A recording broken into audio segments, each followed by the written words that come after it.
वृद्धा पेंशन का रकम बढ़ाया गया। आप युवा कर रहे हैं। बिहार सरकार ने नीतीश कुमार ने युवा आयोग बनाने की घोषणा की है।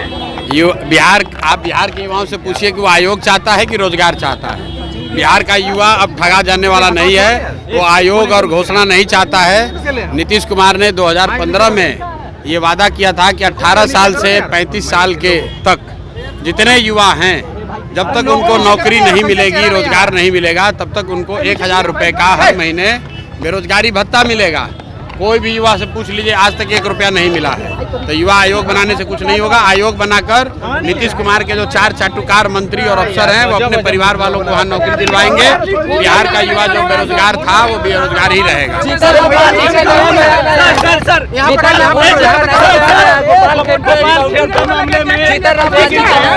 सर, गोपाल खेमका मामले में एक एनकाउंटर हुआ है। चिराग पासवान ने अपने सरकार पे सवाल उठाया है।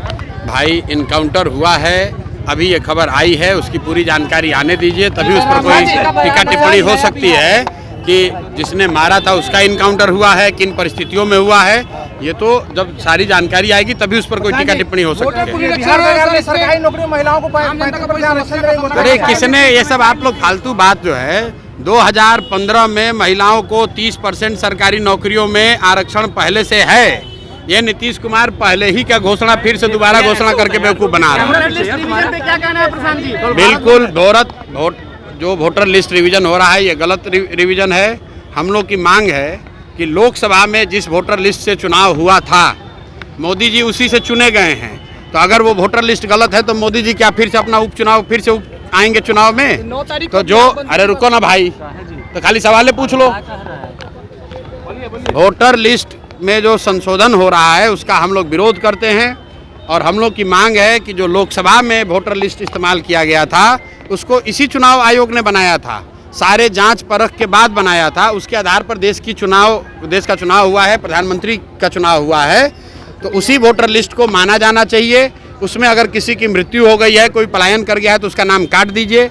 जो 18 साल से ज़्यादा के लोग हैं उसका नाम जोड़ दीजिए। लेकिन फिर से रिवीजन करने का मतलब है कि बिहार के जो गरीब लोग हैं, जो बाहर रहते हैं, खासकर 50 लाख से ज़्यादा मजदूर जो सीधे एक ही बार दिवाली और छठ में आएंगे, उन सब का नाम वोटर लिस्ट से कट जाएगा।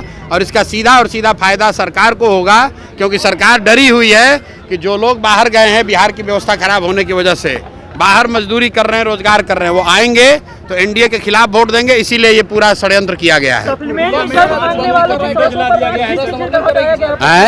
समर्थन कर रही है क्या सर बंदी का? बिल्कुल नहीं करती है। हम लोग लंपट लोगों का पार्टी नहीं है कि अगर आप बिहार बंद कीजिएगा तो उससे किसका नुकसान होगा? उससे बिहार की जनता का नुकसान होगा। जो लोग रोजी रोटी करते हैं, रेड़ी पट्टी लगाते हैं, जो दुकान चलाते हैं, उनका नुकसान होगा। आपका बच्चा कल बीमार पड़ेगा, उसको हॉस्पिटल में ले जाना है, ये लोग बंद कर देंगे, आपका परिवार सफ़र करेगा। तो हम लोग किसी भी बंद का, इस तरह की घटना का समर्थन नहीं करते हैं।